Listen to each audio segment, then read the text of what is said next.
Salam alaikum rahmatullah wa barakatuh. J'aurais voulu faire cette conférence en arabe, mais j'apprends encore l'arabe.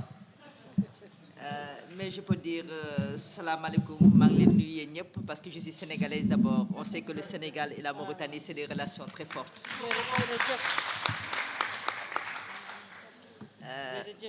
Madame la présidente du conseil régional de Nouakchott, Monsieur le secrétaire général de la commission nationale ISESCO, Madame la représentante du ministère de la famille, mon cher frère et collègue Dr Ahmed Saïd Oudouba, qui est le conseiller spécial du directeur général et aussi superviseur du secrétariat général en charge des conférences, Madame notre jeune ambassadrice de la paix, chères sœurs, chers frères. C'est un grand plaisir pour moi d'être ici, à la fois professionnellement et personnellement, à ce forum sur femmes, développement et paix qui est organisé par la Commission nationale de l'ISESCO. Je profite de l'occasion pour adresser mes sincères remerciements au secrétaire général de la Commission nationale pour son engagement très fort pour la promotion, pour en fait promouvoir les bonnes pratiques et le modèle en fait, que constitue la République islamique de la Mauritanie en matière de développement en général, mais également d'autonomisation des femmes. Et cette autonomisation de la femme, nous la voyons à travers le leadership de Madame la présidente du conseil régional de Nouakchott, qui constitue une référence, qui constitue un modèle pour les femmes que nous sommes. Et le plus important pour nous, c'est de créer justement ce cadre intergénérationnel de dialogue. Nous avons montré cette petite vidéo sur le travail de l'ISESCO, sur les questions de paix, et nous avons tenu à ce que notre jeune ambassadrice de la paix, Aminatou Zaïdan, fasse le témoignage de ce qu'est l'engagement de l'ISESCO aux côtés des femmes. Et pour nous, le cadre intergénérationnel de dialogue, c'est ça, avoir Madame la Présidente comme senior leader des femmes, avoir Madame la représentante du ministère, avoir vous, sœurs, mais également avoir des jeunes pour justement pouvoir discuter de comment mieux renforcer le dialogue, la cohésion sociale autour des questions de femmes, et tout ceci dans le cadre de Nouakchott, capitale de la culture du monde islamique, et dans le cadre de la Journée internationale de la francophonie. Donc merci encore, Djeredjef, pour votre présence. Je peux dire qu'en fait, le discours du directeur général de l'ISESCO, le contenu de la communication de Madame la présidente du conseil régional, ainsi que la communication de notre chère sœur du ministère des Affaires sociales de l'enfance et le témoignage de Aminatou Zaïdan ont déjà cadré le thème pour parler de femmes, paix et développement. Parce qu'on peut parler de femmes, paix et développement que quand on est dans un échange intergénérationnel qui intègre à la fois les jeunes et les adultes, mais également qui compte la présence des hommes. Parce qu'on ne peut pas parler de paix et de développement sans cette complémentarité entre hommes et femmes. C'est un plaisir, un honneur de voir que nous avons des frères qui sont là dans cette salle justement pour nous accompagner dans cette lutte. Pour parler de l'impact en fait du travail des femmes dans la consolidation de la paix et du développement, Madame la Présidente, chère sœur, vous me permettrez de dire qu'en fait, en Afrique, il y a des données qui révèlent l'importance de la thématique. Par exemple, en Afrique, depuis la fin des années 90 à maintenant, plus d'un quart des pays du continent ont été touchés par des conflits, par des guerres. Rien qu'en 2021, l'ONU a signalé plus de 2500 cas de violence dans les situations de conflit. Et encore selon les estimations du HCR, les femmes et les enfants représentent plus de 80% des réfugiés et des déplacés dans le monde. Je parle de 80% des réfugiés et déplacés dans le monde, et en parlant des femmes et des enfants qui représentent donc la majorité de la population mondiale. Et ONU Femmes, qui est en charge de la question des femmes, révèle que les femmes sont majoritaires, mais minoritaires dans les instances de décision quand il s'agit des questions de consolidation de la paix et de médiation. Elles sont majoritaires en tant que signataires des accords de paix et de médiation au niveau international. Les femmes sont minoritaires en tant que médiateurs, donc jouant un rôle de médiation dans la résolution des conflits.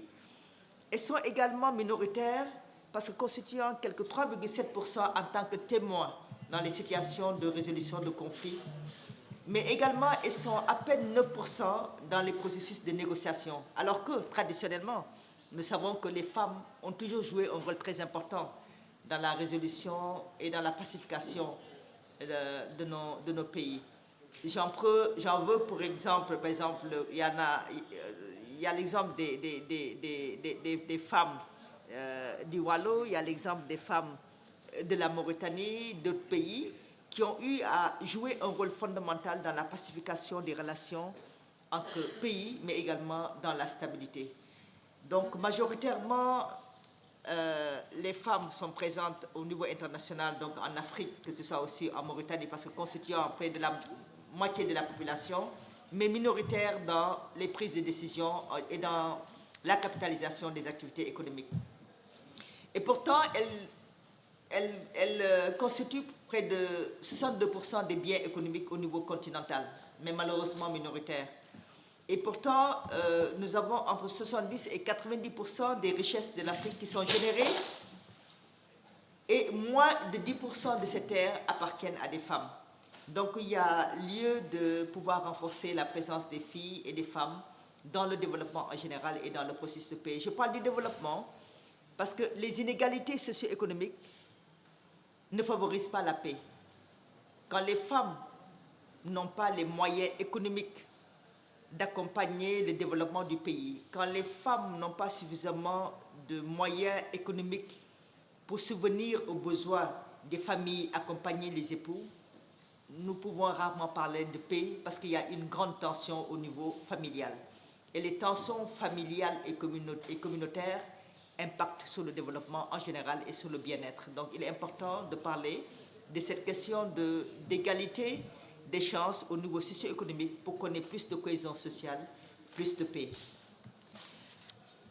Et pourtant, il existe beaucoup de cadres internationaux, beaucoup de cadres internationaux en matière de développement des femmes. Nous avons les ODD, les objectifs de développement durable, avec particulièrement l'objectif l'ODD 5, qui parle d'égalité et d'autonomisation des filles et des femmes. Nous avons au niveau de l'organisation du monde islamique, nous avons l'organisation pour le développement de la femme qui a été récemment créée, sans oublier toutes les structures qui travaillent sur les questions de consolidation, de développement de la femme, comme parmi les structures membres de l'OCI, et dont l'ISESCO qui fait un travail énorme d'ailleurs sur le leadership des femmes. Et je pense que c'est le lieu, Madame la Présidente du Conseil régional, chers invités, de relever aussi le leadership modèle que l'ISESCO est en train de mettre en place pour le leadership des femmes grâce à la vision du directeur général, qui depuis son accession à l'ISESCO place les femmes au centre des décisions. À ce jour, au niveau de l'ISESCO, nous avons presque au niveau des instances de décision 50% de femmes, 50% d'hommes. Ça, c'est un modèle important à partager. À ce jour, au niveau de l'ISESCO, nous avons une présence des jeunes de presque 23 à 27%.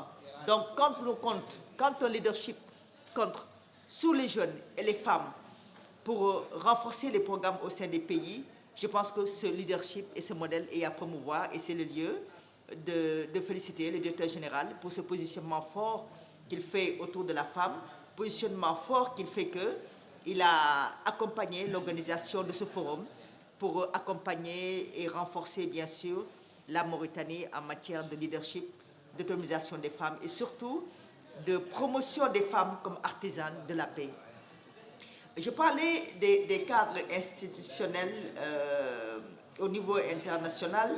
Nous avons également au niveau de l'Union africaine, avec, je veux dire, toutes presque les stratégies qui tournent autour de la femme, avec une stratégie d'ailleurs spéciale sur la promotion et le développement de la femme. Donc, juste pour citer quelques instruments internationaux, donc au niveau de des Nations Unies, au niveau de l'OCI, qui est notre organisation de référence, au niveau de l'Union africaine, également au niveau communautaire, tel que l'exemple de la Mauritanie. Et pourtant, il existe une résolution spéciale 1325 que les Nations Unies ont votée justement pour parler spécifiquement de l'impact de la guerre sur les femmes, de la contribution des femmes au conflit et à la paix durable. Et au fil des ans, nous avons eu 8 autres résolutions sur les questions de paix et de sécurité. Nous avons celle de 1820 qui a été mise en place en 2008. Nous avons les résolutions 1889 jusqu'à la dernière résolution de 2467 de 2019. Donc, juste pour vous dire que malgré l'ensemble de ces dispositifs, je veux dire, mis en place au niveau international, il y a encore beaucoup d'efforts à faire pour positionner la femme dans les processus de médiation. Je parle des sociétés modernes, sachant qu'au niveau des sociétés traditionnelles, les femmes ont toujours joué un rôle très fort dans tout ce qui est médiation sociale, médiation familiale, médiation communautaire, mais également médiation internationale. Donc, quelque part, il est important de pouvoir revisiter et promouvoir nos mécanismes de médiation traditionnelle que nos sociétés traditionnelles utilisaient pour mieux valoriser le rôle de la femme, justement dans ce processus de pacification des relations entre hommes et femmes, mais également dans ce processus de développement. Et nous pensons que la Mauritanie est en train de développer un modèle phare qui est important de promouvoir, de consolider, mais également d'accompagner pour peut-être une meilleure présence des jeunes filles et des jeunes femmes dans ce processus de développement et de médiation. En parlant de l'ISESCO, je voudrais partager justement les modèles que l'ISESCO et les initiatives que l'ISESCO est en train de mettre en œuvre pour mieux consolider le travail des femmes, le rôle des femmes comme artisanes de la paix, mais également comme agents incontournables de développement au niveau de nos 54 pays membres. Vous savez que 2021 avait été déclaré année de la femme. Le directeur général, dans sa vision d'avoir un monde islamique plus pacifique, plus résiliente, plus développé avec une présence forte des femmes et des jeunes, avait déclaré 2021 année de la femme. Tout ceci en reconnaissance au travail et aux efforts inlassables que les femmes ont mis à mettre en place pendant Covid. Parce que la pandémie de Covid-19 a révélé le rôle important que les femmes ont joué, non seulement au niveau du corps médical, mais également dans les familles pour prendre en charge les malades, pour prendre en charge les parents, les enfants qui étaient affectés par le conflit, sachant que les femmes elles-mêmes étaient affectées, même affectées, elles étaient au service de la communauté. Donc c'est un hommage justement au rôle de ces femmes que 2021 avait été déclarée année de la femme au niveau de l'ISESCO. Je voudrais bien qu'on fasse défiler les images pour vous montrer un peu le travail qui a été fait. Voilà, si on peut défiler pour montrer les initiatives de l'année 2021, année de la femme, c'est juste pour aussi montrer le rôle que la première dame de la République islamique de la Mauritanie, Dr Mariam Binda, a justement son rôle, le rôle important qu'elle a joué dans le cadre de 2021, année de la femme. Parce que l'ISESCO quand même avait identifié des femmes leaders, des femmes, des premières dames, pour montrer le rôle que les femmes jouent dans les différentes institutions. Nous avons les femmes premières dames à tous les niveaux, premières dames en tant qu'épouses de chefs d'État, mais également des femmes premières dames au niveau communautaire. Et c'est le lieu de saluer la remarquable participation et contribution de la première dame de la République islamique de Mauritanie pendant cette conférence. Si on peut faire défiler pour vous montrer l'image de la participation de la première dame de la Mauritanie aux activités de l'ISESCO année 2021, année de la femme. Voilà, c'est cette image. Donc, ces activités nous ont permis de voir la participation de femmes remarquables des premières dames de la République d'Égypte, de la République d'Afghanistan et celle de la Mauritanie, entre autres, qui ont participé justement à rehausser les débats et à montrer des modèles d'expérience réussis en termes de leadership des femmes.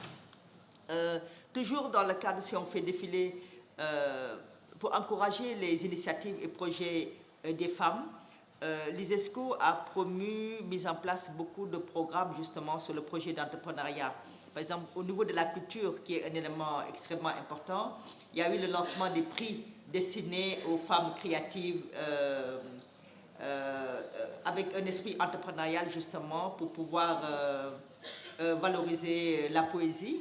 Et c'était le prix de l'ISESCO pour le poème de l'année 2021, année de la femme, dont beaucoup de femmes ont été primées de par leur créativité pour montrer le véritable rôle de la femme à travers la poésie. Beaucoup d'autres activités ont été également menées. Je parlais de la poésie en termes de culture, de valorisation de la culture. Je parlais également du rôle des femmes, par exemple, au niveau de l'entrepreneuriat. Comment est-ce que les femmes peuvent valoriser leur potentiel, promouvoir leur créativité, justement à travers des activités génératrices de revenus et autres. Et il est important de parler à ce niveau, par exemple, de la création des chaires académiques de l'ISESCO, parce que ces chaires également ont pour objectif de renforcer le savoir, de le partager, de le consolider à travers donc la mise en place de ces chaires qui sont comme des think tanks, des cadres de réflexion pour justement discuter des transformations sociales qui secouent le monde islamique et en même temps aussi promouvoir le leadership des femmes tout en menant des activités de recherche pour mieux connaître les besoins des femmes pour leur pleine implication dans la société.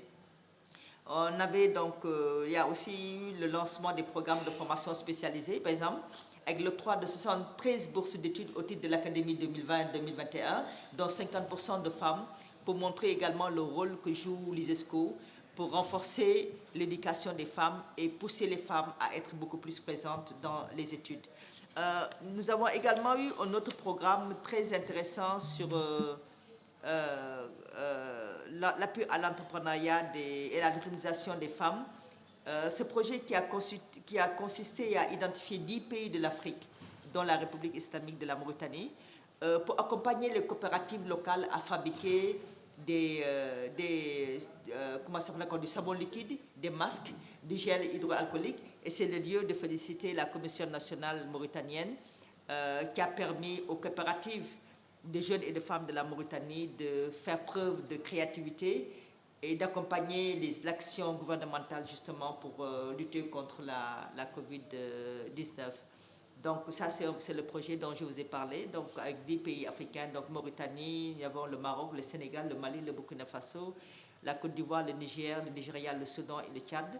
Et c'est un programme qui est phare, qui a permis en pleine période de crise de la pandémie de la COVID-19, qui était une crise multidimensionnelle, qui ne touchait même pas uniquement la santé, mais également c'était vraiment les moyens d'existence et de subsistance des familles qui menaçaient bien sûr la survie économique. Et grâce à ces projets, les femmes ont pu créer, soutenir les communautés.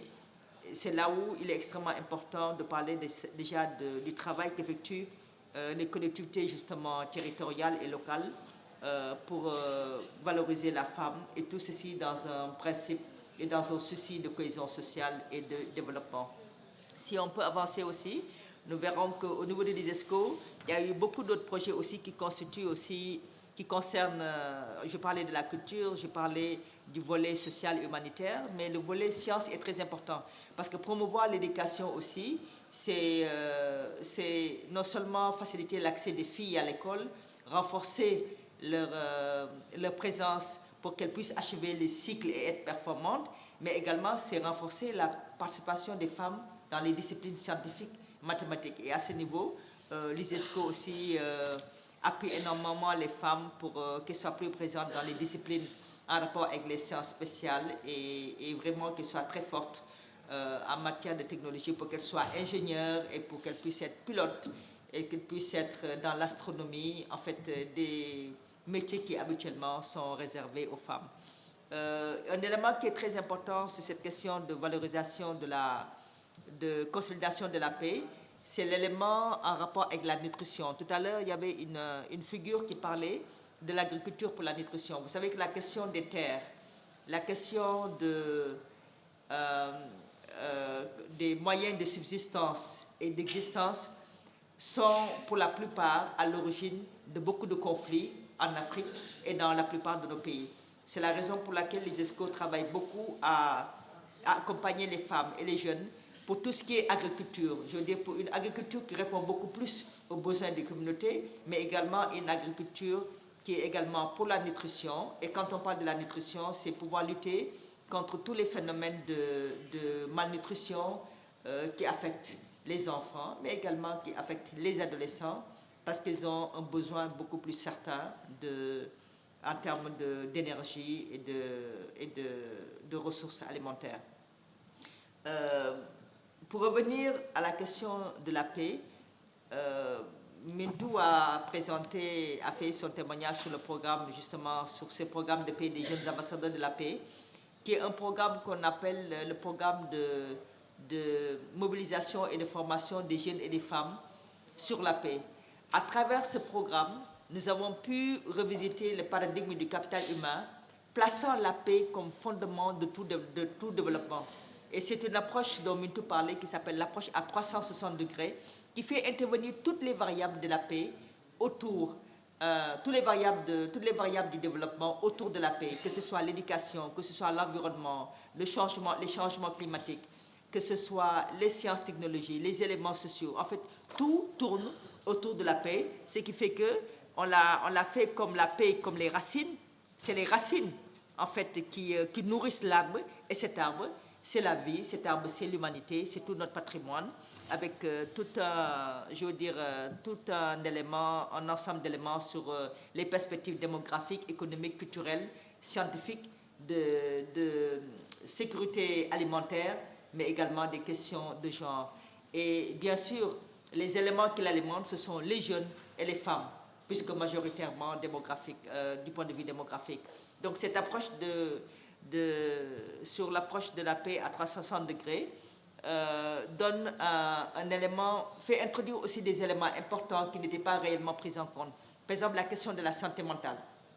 Quand on parle de la question de la santé mentale, c'est pas parce qu'on parle de santé mentale qu'on pense que c'est des personnes qui sont à un niveau de santé mentale qui méritent, par exemple, d'être internées, par exemple, dans des structures, par exemple, psychiatriques.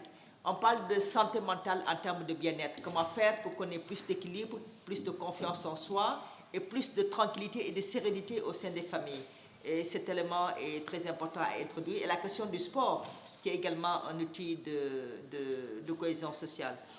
Tous ces éléments nous ont permis, bien sûr, à travers l'approche à 360 degrés, d'écrire, de lancer le premier livre de la paix que l'ISESCO a publié et dont la préface a été signée par le président de la République du Sénégal, qui était aussi à l'époque président en exercice de l'Union africaine, le président Macky Sall, sur le livre de la paix. Sur cette photo, vous voyez le directeur général avec le président de la République qui signait le livre de la paix et qui était un processus très important d'engagement des chefs d'État, justement, sur cette approche à 360 degrés qui intègre les jeunes et les femmes. Et à travers ce programme, à ce jour, nous avons 80 jeunes ambassadeurs de la paix, 80 jeunes ambassadeurs de la paix, dont une majorité, justement, de femmes qui viennent de 45 pays. Dans un monde où on parle encore de cohésion sociale, Madame la Présidente du Conseil régional, chers invités, dans un monde où on parle encore de cohésion sociale, où on parle de déséquilibre culturel, où on parle de comment faire pour accompagner les jeunes, les populations à mieux vivre ensemble, parce qu'avoir une structure, un cadre qui permet à 80 jeunes venant de 45 pays de se réunir, et Mintou parlait de cette rencontre qui s'est tenue à Tanger au Maroc, que le Royaume du Maroc a bien voulu mettre en place d'ailleurs, et a offert à l'ISESCO un lieu à Tanger, justement un centre culturel pour pouvoir accueillir 80 jeunes ambassadeurs de la paix, à la fois physiquement et virtuellement, pour pouvoir discuter des questions de paix venant de 45 pays. Je pense que ça, c'est une initiative à encourager. Et nous en profitons d'ailleurs pour lancer un appel aux jeunes et aux femmes de la Mauritanie pour dire que l'édition 2023 sera bientôt lancée pour qu'on ait beaucoup plus, bien sûr, de jeunes et de jeunes femmes, mais également de jeunes gens mauritaniens pour participer à ce programme P. Et toujours dans ce programme P, tout à l'heure, l'image, si on peut revenir un peu en arrière, vous verrez que sur ces questions de paix, par exemple, il est important d'avoir le sport, parce que le sport est le cadre, en tout cas l'outil le plus consensuel qui existe à ce jour pour réunir tout le monde, justement autour d'un jeu, que ce soit le football ou le basketball ou le volleyball. Et nous voyons que l'effet important que joue le football d'ailleurs pour réunir tout le monde, c'est la raison pour laquelle, si on revient en arrière, vous verrez que la secrétaire générale de la FIFA a été invitée à plusieurs de nos activités, justement pour parler de l'importance d'utiliser le sport, particulièrement le football, pour avoir plus de cohésion. Et c'est le lieu également de saluer les efforts énormes qui ont été menés par l'ISESCO pour avoir le sport comme outil de cohésion. Et au-delà de cette participation de la secrétaire générale de la FIFA à l'édition 2021, il faut noter qu'en 2019-2020, en plein Covid, l'ISESCO également, grâce au travail remarquable de mon frère, je profite de le dire, il est très humble, il ne veut pas qu'on parle de lui, de notre frère Dr Ahmed Saïd Ould-Douba, avait fait un travail énorme pour que justement les internationaux du sport, du football, offrent une vidéo, message, justement pour remercier la communauté médicale autour de cette cohésion, de cet appui à la communauté pendant la période de Covid. Et ça, je pense que c'était quelque chose de très important. Donc, pour dire qu'engager la FIFA et d'autres structures de sport pour la cohésion de la paix est très important. Vous verrez ici, sur cette photo, nous avons le professeur Ndioro Ndiaye, qui était ministre de la Famille au Sénégal, mais également qui a été la directrice générale adjointe de l'OIM, de l'Organisation mondiale en charge de la migration, qui avait fait une intervention justement lors d'une de nos rencontres à Yamoussoukro, parce que aussi en Côte d'Ivoire existe un centre régional d'éducation à la culture de la paix, un centre qui montre en fait les efforts que l'ISESCO mène pour que la paix puisse régner partout, et bien au niveau communautaire, mais également au niveau politique. Et dans cette même photo, vous verrez également qu'il y a la professeure Aza Akam, qui est Aza Karam, qui est la directrice générale de Religion for Peace. C'est la plus grande institution qui parle de religion pour la paix et qui regroupe particulièrement les femmes. Donc, c'est des éléments très importants. Le dernier élément, si on peut revenir juste en arrière, pour dire que l'ISESCO travaille sur les questions de paix à 3 niveaux. Il y a le niveau politique, c'est comment faire pour non seulement engager les leaders politiques sur les questions de résolution de paix, mais comment faire pour aider les politiques à mettre la paix au centre, au cœur de leur programme, pour non seulement en termes de présence des femmes et des jeunes dans les processus de paix, mais également pour plus de financement en faveur d'une paix. Et cette paix, ce n'est pas une paix pour lutter contre la guerre, mais c'est une paix sociale. Ça peut être une paix mentale, c'est une paix sociétale, c'est une paix éducative, c'est une paix environnementale. Donc ça, c'est un élément important. Il y a le niveau politique, mais également, il y a le niveau académique. Il est important de faire intégrer les questions de paix et les valeurs de paix dans le système éducatif. Et l'ISESCO a commencé un travail remarquable avec l'Université internationale de Rabat, justement pour faire intégrer le module 360 degrés au niveau du Master Paix et Sécurité. Et j'en profite, Monsieur le Secrétaire Général et Madame la Présidente du Conseil régional, aussi notre sœur du ministère des Affaires sociales, pour lancer un appel, dès que l'ISESCO est disposé à accompagner la République islamique de la Mauritanie, justement, pour que les questions de paix et les valeurs pacifiques puissent être intégrées dans le système éducatif, mais également faire profiter, par exemple, au niveau communautaire, aux élus locaux. Et ça, c'est le niveau communautaire, parce que notre travail également est de pouvoir aider les politiques à à se refléter au niveau communautaire, c'est-à-dire avec un engagement communautaire qui est promis, qui est, je veux dire, qui est porté par les différents leaders communautaires. Et au niveau communautaire aussi, c'est tout le cas des ambassadeurs de la paix, qui sont en fait des graines de la paix qu'on sème, puisque c'est des jeunes. Quand on investit dans la jeunesse, quand cette jeunesse grandit, cette jeunesse est en mesure de disséminer, vraiment de porter très haut et très loin les valeurs de la paix, parce qu'ayant déjà les aptitudes et les comportements pour vivre ensemble. Donc c'était un peu pour vous parler du travail que nous sommes en train de faire sur les questions de paix, de médiation, pour plus de cohésion sociale et de développement, sachant que, bien sûr, nous reconnaissons fortement les grands efforts que la République islamique de la Mauritanie est en train de mener pour la préservation du patrimoine culturel à travers justement cet équilibre, cette cohésion sociale. Et vous remercions encore une fois de cette disponibilité et ayant voulu que bien sûr qu'on puisse faire cette conférence en arabe pour une plus grande appropriation, mais j'espère que les messages, en tout cas de base, ont pu être écoutés, ont pu être portés pour plus d'accompagnement.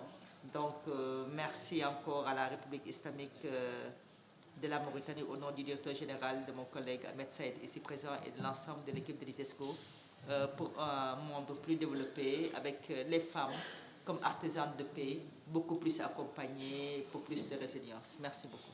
Merci. Merci à vous, Madame Baye. Merci surtout pour les efforts déployés. Merci à vous pour cette présentation et à la fois exhaustive et succincte. Merci pour les efforts déployés par l'ISESCO dans le cadre de la protection et la préservation de la paix. شكرا لك سيدة رمضان باي. نحيل الكلمة للاختتام، فقد تداهمنا وقت الصلاة، ونحيل الكلمة الاختتام للسيدة فاطمة بنت عبد المالك رئيس جهة نواكشوط رئيسة المدن والحكومات المحلية الإقليمية.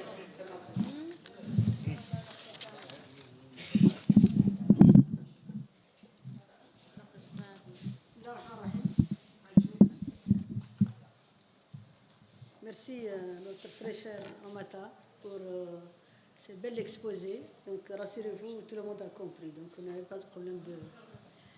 Alors, الوقت يداهمنا لصلة لحقت وما العربية كان لا هنا حد والله هنا اللي عاد فيه سؤال والله هنا غير ما هو أكثر من ذاك به الوقت قصير. Donc étant donné que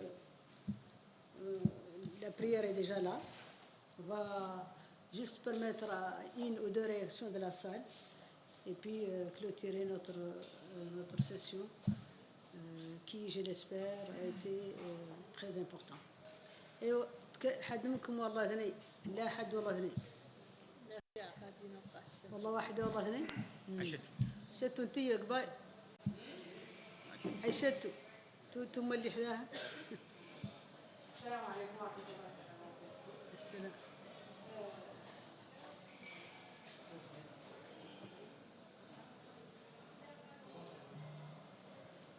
أنا مرحبين بالطلبة الكريمة. كلمة لغتها. وشاكرين على المحاضرة وعلى المعلومات.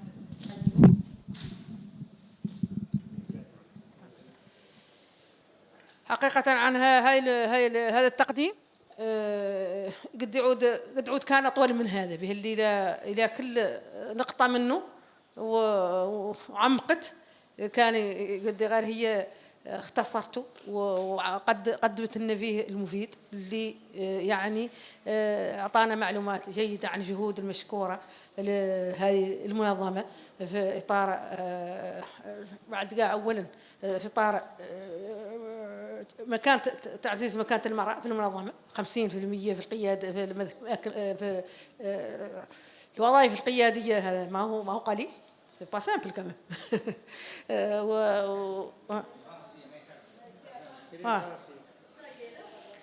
C'est pas grave. J'ai parlé en français. Ça tombe bien. Je disais que je vous remercie infiniment. Je vous souhaite la bienvenue. Si je peux vous souhaiter la bienvenue en Mauritanie, si ce n'est pas déplacé, de vous souhaiter la bienvenue ici. Bon, je vous souhaite la bienvenue quand même, mais je vous remercie pour cette présentation qui aurait dû, à mon avis, qui aurait pu être beaucoup plus longue. Parce que si vous aviez développé chaque point que vous avez survolé, ça aurait pris beaucoup plus de temps. Nous vous remercions pour toutes les informations capitales que vous nous avez présentées. Et surtout, nous sommes très heureux d'apprendre que les positions de leadership à l'ICESCO sont 50-50, comme on dit. Très bien. Je demande à la salle d'applaudir quand même. Je vous remercie. Là, je vous remercie.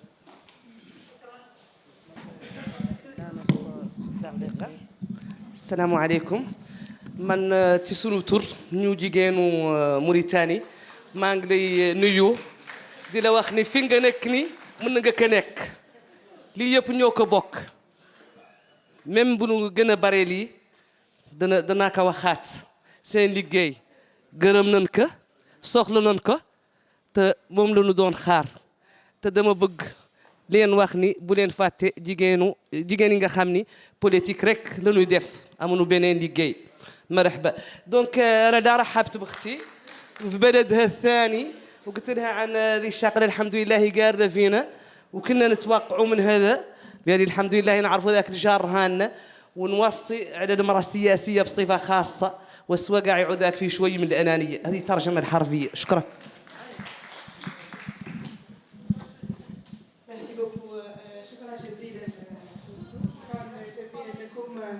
أيها السيدات والسادة من دقوا ولا مباح mais je vais essayer quand même de clôturer comme ça à la hâte nous sommes cernés par l'heure de la prière حافظنا وقت الصلاة شكرا جزيلا لمجيئكم شكرا السيدة رئيسة المجلس الجوي نواكشوط رئيسة المدن والحكومات المحلية المتحدة شكرا السيدة الأمين العام نيابة شكرا السيدة السيدة المستشار بوزارة الشؤون الاجتماعية والأمور الإسلام مدام المنبي شكرا السادة والسيدات على حضوركم إلى اللقاء نرجو لكم أمسية سعيدة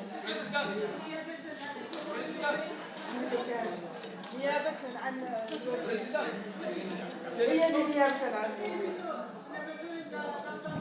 Oui, voilà, exactement, pour faire... C'est positif, la discrimination. Et le Mohim, présidente, Madame la directrice à l'ICESCO, merci d'aider les femmes mauritaniennes pour nous maintenir la paix que nous avons. Il faut tout simplement qu'elle la maintienne, parce qu'on a la paix.